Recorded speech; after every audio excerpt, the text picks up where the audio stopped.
हम लोग महत्तम समावर्तक के दूसरे पार्ट में आज कुछ क्वेश्चन को करेंगे। पिछले पार्ट में महत्तम समावर्तक है क्या, लघुत्तम समावर्तक क्या है और उनके सूत्रों के बारे में हम बता चुके हैं। कैसे हम मतलब कि भिन्नों का एलसीएम निकालेंगे तो उसके लिए कौन सा फॉर्मूला अपनाएंगे, ठीक है। और दो संख्याओं का गुणनफल किस प्रकार से लघुत्तम समापवर्त तथा महत्तम समापवर्त के गुणनफल से संबद्ध है, ये मैं पहले बता चुका हूँ। चलिए तो आज हम शुरू करते हैं क्वेश्चन नंबर 1 से। हमारे पास क्वेश्चन नंबर 1 में है 7/9, 14/15 और 7/10 का महत्तम समापवर्त निकालने को कहा गया है। तो जो भी निकालने को यहाँ पे क्या निकालने को बोला गया, महत्तम समापवर्तक। तो महत्तम समापवर्तक हम ऊपर वाले संख्याओं का महत्तम समापवर्तक निकालेंगे और नीचे की संख्याओं का यानी कि अंश का महत्तम समापवर्तक और हर का लघुत्तम समापवर्त निकालेंगे। और इस प्रकार से जो हमें आएगा वो हमारा आंसर हो जाएगा। तो यहाँ पे आसान है, ठीक है। 7, 14 और 7 का हमें महत्तम समापवर्त निकालना होगा तो क्या हो जाएगा, 7, 14 और 7 का HCF हम फाइंड करेंगे तो हमें HCF के रूप में क्या प्राप्त होगा, 7 होगा। और उसी प्रकार से 9, 15 और 10, 9, 15 और 10 का यदि हम जब एलसीएम निकालेंगे, एलसीएम, तो एलसीएम हमने बताया था आपको कि कैसे बिना पेन चलाए कैसे निकालेंगे एलसीएम। जो सबसे बड़ा नंबर हो उसका कौन सा गुणज है जो और दी गई संख्याओं से विभाज्य है और दी गई संख्याओं से विभाज्य है, ठीक है। तो हमारे पास ये 15 है, 15 का टेबल हम आगे पढ़ते जाएंगे कि कौन सा नंबर जो मिलता है वो इन दोनों संख्याओं से विभाज्य है, ठीक है। 35 तो हमें मिलेगा क्या, 90। 15 का गुणज है 90, ठीक है, जो 9 से और 10 से मतलब 9 और 10 दोनों से विभाज्य है। तो इस प्रकार एलसीएम कितना इसका हो जाएगा, 9, 15 और 10 का एलसीएम हो जाएगा 90। अब हमारा बन के जो आंसर प्राप्त होगा वो क्या हो जाएगा, ठीक है। अंश हमेशा ऊपर रखते हैं और हर हमेशा नीचे रखेंगे। हमारे पास 7/90 क्या आंसर प्राप्त हुआ, 7/90। तो हमारा बी आंसर सही हो जाएगा। समझ में आ रहा है, ठीक है। अगले क्वेश्चन की तरफ बढ़ते हैं। क्वेश्चन नंबर नेक्स्ट है, 3 संख्याएं 1:2:3 के अनुपात में हो तथा इनका महत्तम समापवर्तक 12 है तो ये संख्याएं हैं। हमें संख्याएं ज्ञात करने के लिए कहा जाए और उनका अनुपात दिया हो और महत्तम समापवर्त दिया हो तो बिल्कुल आसान है। महत्तम समापवर्त जो होता है, महत्तम समापवर्त जो संख्याएं होता है वो संख्याओं के अनुपात के साथ गुना करने पे संख्याएं प्राप्त हो जाती है। फिर से हम इस चीज को समझते हैं। दी गई 3 संख्याओं का अनुपात हमें मालूम है कि 1:2:3 के अनुपात में है तथा इनका महत्तम समापवर्तक 12 है। ये संख्याएं हैं, मतलब ये संख्याएं कितनी कितनी हैं। इस प्रकार के प्रश्न जब भी होगा तो हम महत्तम समापवर्त से गुना कर देंगे दिए गए अनुपात में। जो हमें प्राप्त होगा वो हमारी संख्याएं हो जाएगी। जैसे हमारे पास अनुपात के रूप में 1, 2 और 3 यही थे, 1, 2 और 3। और महत्तम समापवर्त कितना था, महत्तम समापवर्त हमारे पास था 12। तो हम प्रत्येक अनुपात में महत्तम समापवर्त से गुना करेंगे और जो हमें गुणनफल प्राप्त होगा वो संख्या हो जाएगी। 12 में हम 1 से मल्टीप्लाई करेंगे तो 12 होगा, 2 से मल्टीप्लाई करेंगे तो 24 होगा और 3 से मल्टीप्लाई करेंगे तो 36 होगा। तो इस प्रकार से हमें संख्याएं प्राप्त हुई 12, 24 और 36। कौन सा ऑप्शन सही है, 12, 24 और 36। तो हमारा सही जवाब क्या हो जाएगा, 12, 24 और 36। समझ में आ रहा है, ठीक है। अगले क्वेश्चन की तरफ बढ़ते हैं। नेक्स्ट है, इस प्रकार की संख्याएं दी गई है 2.4, 0.36 और 7.2 का महत्तम समापवर्त कितना है? महत्तम समापवर्त कितना है? हमें महत्तम समापवर्त निकालना है। हम इसे कई तरीके से बना सकते हैं, लेकिन जो हमारे तरफ से आपके लिए सबसे आसान है मैं वो बताने जा रहा हूं। जब भी पॉइंट में दिया हुआ हो तो पॉइंट में दी गई संख्याओं को पॉइंट के बाद की संख्याओं को बराबर करते हैं। मतलब पॉइंट के बाद के अंकों की संख्या बराबर कर लेंगे। जैसे यहाँ पे पॉइंट के बाद 1 अंक है, यहाँ पे 2 अंक है और यहाँ पे पॉइंट के बाद 1 अंक है, तो क्या करेंगे कि हम सबको पॉइंट के बाद 2 अंकों की संख्या बनाएंगे। पॉइंट के बाद 2 अंकों की संख्या बनाएंगे। इस प्रकार से हमारे पास क्या है, ध्यान दीजिएगा इधर, जैसे 2.4 था तो 2.4, अब 4 तो 1 अंक की संख्या है, तो इसे 2 डिजिट का बनाने के लिए, 2 अंकों की संख्या बनाने के लिए हम 0 लगाते हैं। ठीक है, उसी प्रकार से यहाँ पे क्या था 0.36, तो ये तो ऑलरेडी पॉइंट के बाद 2 डिजिट का नंबर है। और सेकंड मतलब अदर है दूसरा 7.2, तो 7.2 है, इसके आगे भी हम 0 लगा करके पॉइंट के बाद 2 डिजिट का नंबर बनाएंगे। क्लियर है?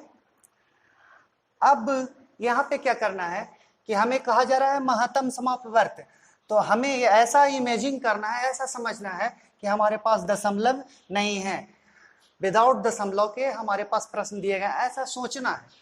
और ऐसा सोचना है तो क्या हमारे पास बन करके आएगा, ठीक है, हमें दी गई संख्याएं यानी कि हमारे पास आ जाएगा 240, एक नंबर जो बन करके आएगा वो 36 यानी कि 36, तो हम इनका HCF निकालेंगे, जैसे HCF निकालते हैं। ठीक है, 6 छक 36, 3 बचा और फिर 6 3 18, 18 और 3 21, माइनस करेंगे तो इस प्रकार से हमारे पास आएगा 4 और यहाँ घट के आएगा 3 तो 2, ये कैंसिल हो जाएगा। फिर यहाँ पे 36 आ जाएगा, एक बार 24, 12, 24 और 2 बार में एक कैंसिल हो जाएगा। तो हमारे पास HCF के रूप में यहाँ तो 12 आया, इन दोनों का हो गया था।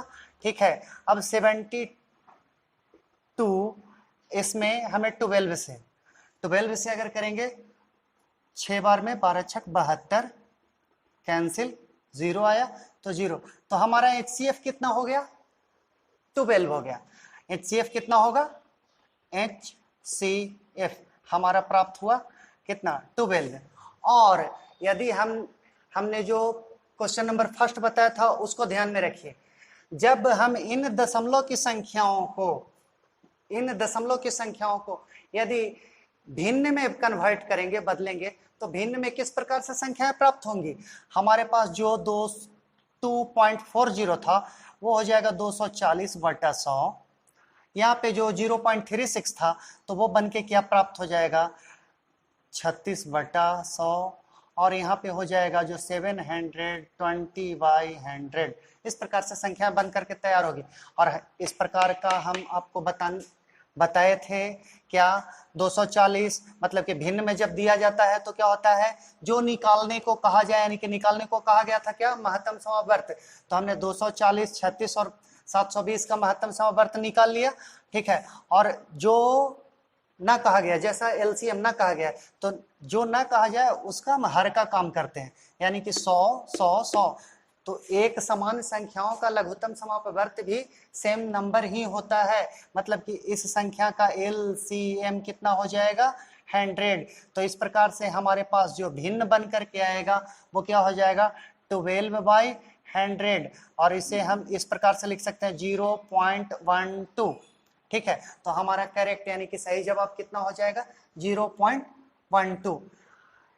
हमें समझाने में थोड़ा समय लग रहा है या लग सकता है, लेकिन जैसे ही आप करते 1-2 क्वेश्चन के साथ प्रैक्टिस करेंगे तो इसे और कम समय में भी आप कर सकते हैं। ठीक है, तो अगले क्वेश्चन की तरफ हम लोग बढ़ते हैं। नेक्स्ट क्वेश्चन हमारे पास ये कह रहा है, 2 संख्याएं 5:6 के अनुपात में है, यदि इनका महत्तम समापवर्त 4 हो तो लघुत्तम समापवर्त कितना होगा। हमारे पास मालूम है क्या कि इनका महत्तम समापवर्त 4 है और लघुत्तम समापवर्त पूछा जा रहा है।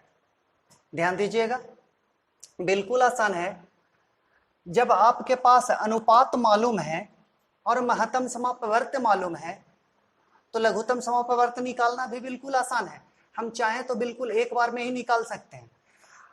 इस प्रकार से अगर LCM निकालना हो तो इस प्रकार से हम निकाल सकते हैं 5 × 6 × 4, और ये जो हमारे पास आएगा नंबर ना, वो हमारा LCM हो जाएगा।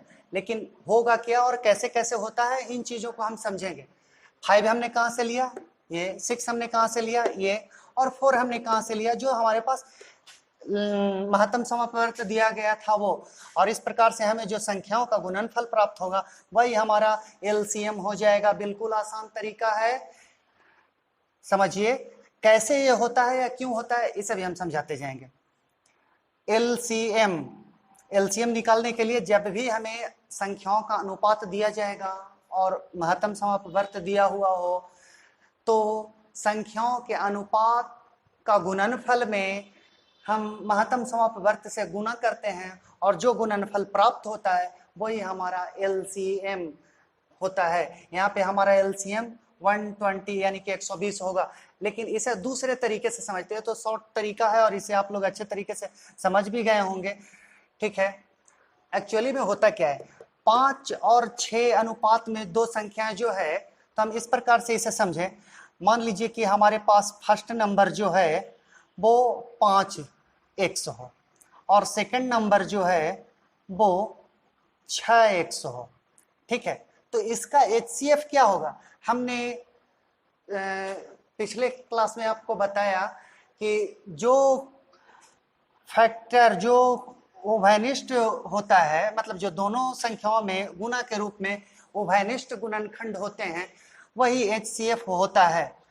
ठीक है, तो यहाँ पे 5 × x और 6 × x में उभयनिष्ठ यानी कि कॉमन फैक्टर कौन सा है, तो कॉमन फैक्टर हमारे पास है वही HCF होगा। और HCF क्या हुआ, x, और x जो HCF हुआ तो x का वैल्यू हमारे पास मालूम है। x का वैल्यू कितना मालूम है, 4 मालूम है।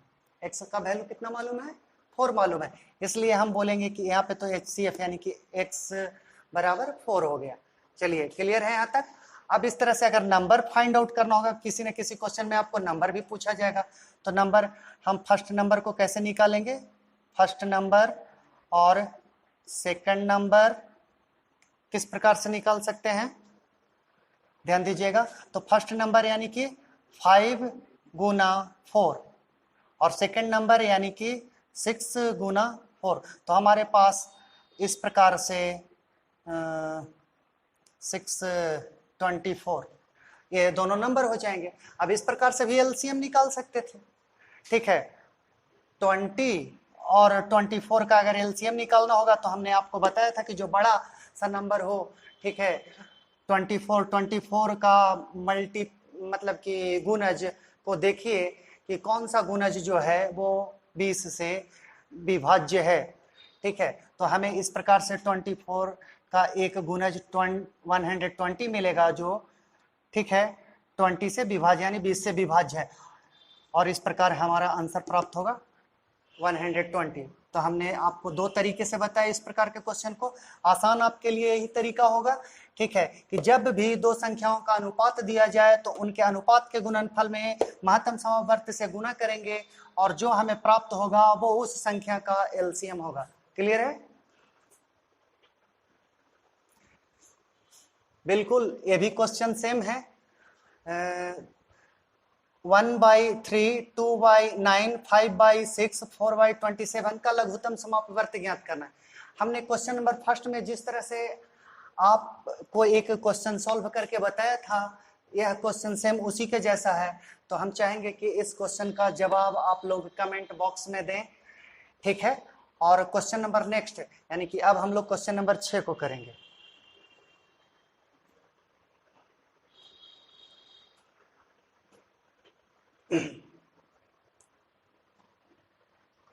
क्वेश्चन नंबर 6 हमारा कर रहा है, ध्यान दीजिएगा।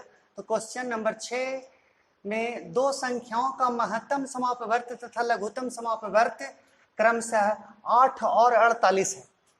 कितना है? जो पहले कहा जाए, जब भी इस प्रकार से कहा जाए क्रमशः, तो पहले किस चीज की चर्चा की गई? पहले हमें बताया गया महत्तम समापवर्त। तो महत्तम समापवर्त कितना हो जाएगा? 8। महत्तम समापवर्त कहने का मतलब कि HCF इक्वल टू कितना? 8। और लघुत्तम समापवर्त मतलब LCM इक्वल टू कितना? 48। हमारे पास ये मालूम है। कह रहा है कि इनमें से एक संख्या कितनी है? एक संख्या है 24 हमारे पास प्राप्त है। एक संख्या कितना है? 24 है। ठीक है, मतलब कहने का मतलब कि फर्स्ट नंबर हमें मालूम है कितना? 24। ठीक है, तो दूसरी संख्या क्या होगी? बिल्कुल आसान है। हमने एक पिछले क्लास में फॉर्मूला पढ़ा था, first number into second number equal to LCM into HCF। Clear है? अब हमारे पास फर्स्ट नंबर कहने का मतलब कि एक संख्या जो क्या है सो क्या है? 24 है। सेकंड नंबर हमें नहीं मालूम है, तो सेकंड नंबर को सेकंड नंबर ही रहने देते हैं। और LCM हमारे पास मालूम है कितना? 48। और HCF कितना मालूम है? 8। ठीक है, ये 24 कट करेगा 48 को 2 बार में, तो इस प्रकार से सेकंड नंबर का वैल्यू आएगा 8 इंटू 2 इक्वल टू 16। तो हमारे पास जो सेकंड नंबर हुआ, यानी कि जो हमारा जवाब होगा वो सी। ठीक है, सी ऑप्शन हमारा सही आंसर होगा। नेक्स्ट क्वेश्चन ऐसे है, दो संख्याएं 3:4 के अनुपात में है। दो संख्याएं 3:4 के अनुपात में है तथा इसका लघुत्तम समापवर्त 84 मतलब कि 84 है। दो संख्याएं है जो 3:4 के अनुपात में है, यानी कि दो संख्याओं का अनुपात हमारे पास मालूम है और इनका लघुत्तम समापवर्त कितना है? 84 है। इस प्रकार का क्वेश्चन जब भी दिया जाए, ठीक है, और हमें संख्या ज्ञात करने के लिए कहा जाए तो करेंगे क्या? दिए गए संख्याओं के अनुपात का गुणनफल प्राप्त करेंगे और उस गुणनफल से हम लघुत्तम समापवर्त को विभाजित करेंगे। जो प्राप्त होगा उससे संख्याओं के अनुपात में गुना करेंगे, तो गुणनफल जो प्राप्त होगी वो हमारी संख्याएं होंगी। क्लियर है? फिर से कहते हैं और समझा कर बताते हैं। जैसे हमारे पास संख्याओं का अनुपात कितना दिया है? 3 और 4 है, तो हम क्या करेंगे? 3 और 4 को मल्टीप्लाई करेंगे, हमारे पास कितना आएगा? 12 आएगा। अब इस प्रकार से जो संख्याओं का अनुपात प्राप्त होगा उससे विभाजित करते हैं। किसे विभाजित करते हैं? लघुत्तम समापवर्त को। तो हम 84 में इस 12 से डिवाइड करेंगे, कितना आएगा? 7 आएगा। ठीक है, हमारे पास ये किया है, क्या आया? 7 आया। अब इस नंबर से हम दोनों संख्याओं के अनुपात में गुना करेंगे, तो हमें जो प्राप्त होगा वो हमें संख्या प्राप्त हो जाएगी। यानी कि 3 में हम 7 से गुना करें और 4 में हम 7 से गुना करें, ये हमें दोनों संख्याएं प्राप्त हो जाएगी। 3 में 7 से गुना करेंगे तो 21 होगा, 4 में 7 से गुना करेंगे तो 28 होगा। हमसे पूछा गया था बड़ा नंबर। स्वाभाविक है कि बड़ी संख्या में जब हम गुना करेंगे तो बड़ा नंबर आएगा, और बड़ा नंबर आएगा तो हमारा 28 हमारा आंसर सी राइट आंसर होगा, और सही जवाब हमारा 28 होगा। समझ रहे हैं? ठीक है, तो चलते हैं अगले क्वेश्चन की तरफ। क्वेश्चन नंबर 8 है, न्यूनतम पूर्ण वर्ग संख्या क्या होगी? न्यूनतम पूर्ण वर्ग संख्या क्या होगी जो 12, 15, 25 से पूर्णतः विभक्त हो? न्यूनतम पूर्ण वर्ग संख्या। पूर्ण वर्ग संख्या कहने का मतलब कि हमसे परफेक्ट स्क्वायर पूछा जा रहा है। क्या पूछा जा रहा है? परफेक्ट स्क्वायर, वो भी कम से कम। और वो परफेक्ट स्क्वायर जो कम से कम होने के साथ साथ 12, 15 और 25 से पूर्णतः विभक्त हो। जब भी हमसे कम से कम पूर्णतः विभक्त होने वाली संख्याएं पूछी जाए तो हम क्या करते हैं? हम उन संख्याओं का एलसीएम निकालते हैं। करेंगे तो जैसे एलसीएम निकालते हैं गुणनखंड विधि से, ठीक है, इस प्रकार से इन संख्याओं का गुणनखंड करते जाएंगे तो 6, 2 से तो लगेगा नहीं, तो यहाँ पे 3 से हम छोटी संख्या से लगाएंगे 3, तो 4 यहाँ पे आएगा कितना? 5 और सेम रह जाएगा 25। एक बार और 5 से लगेगा, तो इस प्रकार से 4, 1 और 5। इसी प्रकार से आप एलसीएम निकालेंगे। अब यहाँ पे समझिएगा, इस प्रकार से हमें जो प्राप्त हुआ संख्या 3 × 5 × 4 × 5। अब क्या इसमें दी गई संख्या परफेक्ट स्क्वायर बनती है? देखिए हमारे पास 5 और 5 है, तो इसे हम 5 का स्क्वायर लिख सकते हैं। यहाँ पे 4 है, तो 4 को भी हम 2 का स्क्वायर लिख सकते हैं। लेकिन 3 को कैसे स्क्वायर में लिखें? 3 को हम स्क्वायर में लिख नहीं सकते हैं, अकेले स्क्वायर मतलब एक ही नंबर है 3। ठीक है, इसे स्क्वायर बनाने के लिए हम एक और 3 अपने मन से लगाकर और इसे स्क्वायर बना लेते हैं। समझ में आ रहा है? ये 3 का स्क्वायर इसलिए लिखा कि हमें परफेक्ट स्क्वायर पूछा जा रहा है, और परफेक्ट स्क्वायर बनाने के लिए हम क्या करेंगे, तो सभी संख्याओं को स्क्वायर के फॉर्मेट में लिखेंगे। यहाँ पे 2 5 था, तो 5 का स्क्वायर हमने लिखा। 4 को क्या लिख सकते हैं, तो 4 को 2 का स्क्वायर लिख सकते हैं। लेकिन 3 सिंगल पीस है, फिर भी आपने स्क्वायर कैसे लिखा है, ऐसा आप पूछ सकते हैं। ऐसा इसलिए क्योंकि हम इस 3 को वर्ग बनाने के लिए, मतलब वर्ग में एक्सप्लेन करने के लिए, यानी कि स्क्वायर में एक्सप्लेन करने के लिए, ठीक है, एक और 3 अपने तरफ से रखकर और इसको परफेक्ट स्क्वायर बनाए, और इस प्रकार से हमारे पास जो संख्या आएंगी वही हमारी आंसर हो जाएगी। ठीक है, 3 का स्क्वायर 9, 5 का स्क्वायर 25, ठीक है, और 2 का स्क्वायर 4। इस प्रकार से 25 में 4 से मल्टीप्लाई करेंगे तो 100, और 100 में 9 से मल्टीप्लाई करेंगे तो 900। ये हमारा इससे विभाजित होने वाली पूर्ण वर्ग संख्या होंगी, और हमारा सही जवाब हो जाएगा आंसर बी। क्लियर है? अब आप लोग वीडियो को लाइक कीजिए, शेयर कीजिए और सब्सक्राइब कीजिए। जय हिंद।